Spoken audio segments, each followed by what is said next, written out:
40 கவிஞர்கள், 2 பிரபல பின்னணி பாடகர்கள்.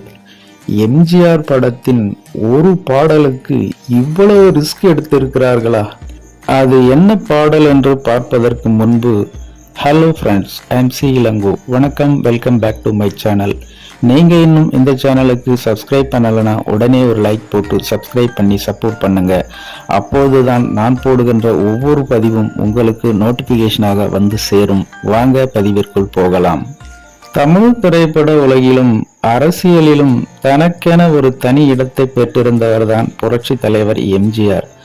நாடக நடிகராக இருந்து 1935ஆம் ஆண்டு வெளியான சதி லீலாவதி படத்தின் மூலம் நடிகராக அறிமுகமாகி 10 வருட போராட்டத்திற்கு பிறகு சினிமாவில் ஹீரோவான இவர் அதன் பிறகும் பல தடைகளை சந்தித்துள்ளார். ஆனாலும் அடுத்தடுத்து அவர் கொடுத்த பல வெற்றி படங்களின் மூலம் தமிழ் சினிமாவில் தன்னை நிலைநிறுத்தி கொண்டார்.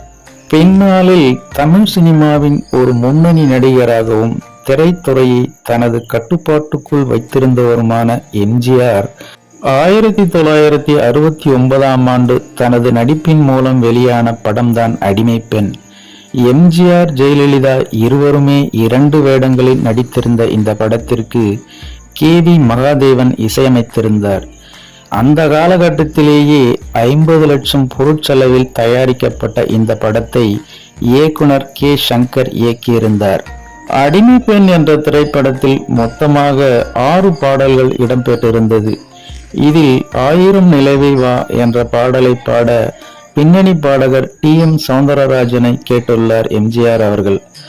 ஆனால் டி.எம். சௌந்தரராஜன் அவர்கள் அப்போது தனது மகன் திருமணத்திற்காக மதுரைக்கு செல்ல வேண்டியிருந்ததால் தன்னால் பாட முடியாது என்று சொல்லியிருக்கிறார்.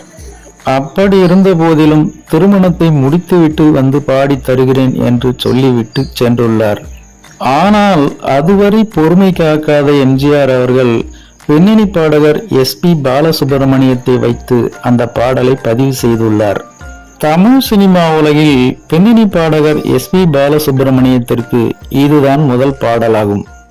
எஸ்.பி. பாலசுப்ரமணியத்தின் குரலில் 1000 நிலவே என்ற இந்த பாடல் சூப்பராக வந்துள்ளது என்று படக்குழுவினர் மகிழ்ச்சியில் இருந்துள்ளனர். இதனிடையே அடிமை பெண் திரைப்படத்தின் கதையில் அடிமையாக இருக்கும் தனது தாயை சந்திக்க சென்று மீண்டும் திரும்பும் எம்ஜிஆர் மகிழ்ச்சியாக பாடக்கூடிய ஒரு பாடல் எழுத வேண்டும். இந்த பாடலை எழுத பல கவிஞர்கள் வரவழைக்கப்பட்டுள்ளனர். ஆனாலும் அவர்களின் பாடல்கள் எம்ஜிஆரை பெரிதாக கவரவில்லை. இதனால் அடுத்தடுத்த கவிஞர்களை மாற்றிக்கொண்டே இருந்துள்ளார் எம்ஜிஆர். இப்படியே 40 கவிஞர்கள் பாடல்களை எழுதிய போதும் எம்ஜிஆருக்கு திருப்தி இல்லாத நிலையில் கடைசியாக கவிஞர் ஆலங்குடி சோமு அவர்கள் பாடலை எழுதியிருக்கிறார். இவர் எழுதிய இந்த பாடல் எம்ஜிஆருக்கு மிகவும் பிடித்து விடுகிறது. படக்குழுவினருக்கும் இந்த பாடல் மிகவும் அதிகமாகவே பிடித்துவிடவே 1000 நிலவே வா என்ற பாடல் போன்று பாடகர் எஸ்.பி. பாலசுப்ரமணியத்தை வைத்து இந்த பாடலையும் பதிவு செய்துள்ளனர்.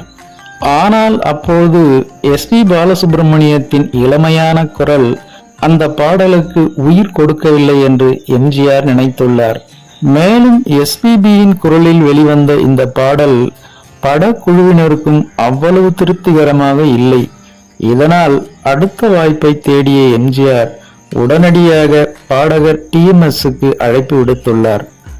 ஏற்கனவே இந்த படத்திற்கு அழைத்திருந்ததால் இந்த அழைப்பை ஏற்றுக்கொண்ட டி.எம்.எஸ். அவர்கள் இனிமேல் தனக்கு சம்பளமாக ரூபாய் 1000 தர வேண்டும் என்று எம்ஜிஆர் அவர்களுக்கு செக் வைத்துள்ளார். ஆனாலும் பாடல் எப்படியாவது நன்றாக வர வேண்டும் என்று நினைத்த எம்ஜிஆர் அவர்கள் அதற்கும் சம்மதித்ததை தொடர்ந்து இந்த பாடல் பதிவு நடைபெறுகிறது. டி.எம்.எஸ். அவர்கள் பாடிய அந்த பாடல் எம்ஜிஆர் உட்பட படக்குழுவினர் அனைவருக்கும் மிகவும் அதிகமாகவே பிடித்திருந்தது. அந்த பாடல்தான் தாயில்லாமல் நான் இல்லை, தானே எவரும் பிறந்ததில்லை, எனக்கு ஒரு தாய் இருக்கின்றாள், என்றும் என்னை காக்கின்றாள், தாயில்லாமல் நான் இல்லை என்ற சூப்பர் ஹிட் பாடலாகும்.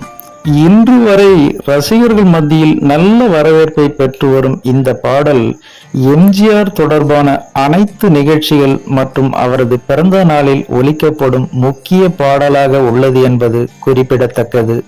ஓகே ஃப்ரெண்ட்ஸ், 40 கவிஞர்கள் மற்றும் 2 பிரபலமான பாடகர்கள் இவர்களை வைத்து எம்ஜிஆரால் உருவாக்கப்பட்ட தாயில்லாமல் நான் இல்லை என்ற பாடலை பற்றி நீங்கள் என்ன நினைக்கிறீர்கள் என்ற உங்களோட கருத்துக்களை மறக்காம கமெண்ட்ல பதிவிடுங்க.